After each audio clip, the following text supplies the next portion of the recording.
Les mots sont intrinsèquement impropres et leur souillure sémantique n'est pas sans conséquence, bien au contraire.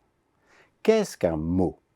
Un mariage de lettres célébré dans le huis clos d'un dictionnaire pour répondre aux besoins de la création langagière?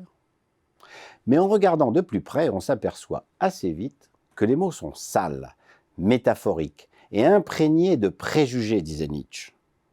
Une représentation sonore et visuelle d'un objet, d'un ressenti ou d'un concept dont la signification expansive est facilement sujette à caution.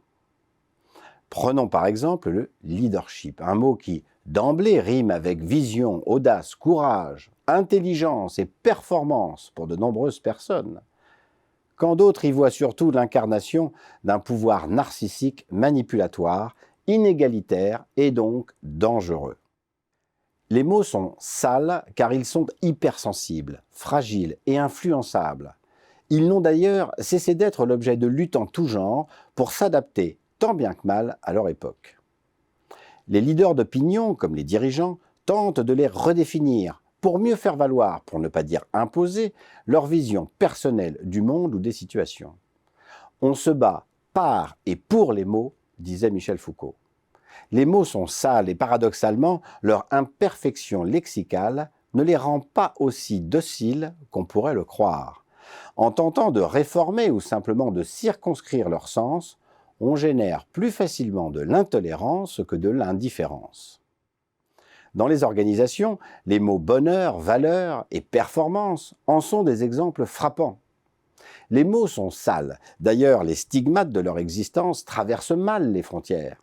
Il faut dire que traduire, c'est trahir. Certains mots n'ont d'ailleurs même pas d'équivalent, comme le mot en anglais « empowerment », dont le sens se distingue nettement de celui de « délégation ».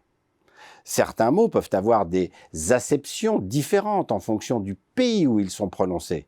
C'est le cadre de « solicitor », désignant un juriste professionnel à Londres et un vendeur qui fait du porte-à-porte à New York. Les mots sont sales et pourtant leur précision est une condition essentielle pour penser de manière rigoureuse les choses difficiles.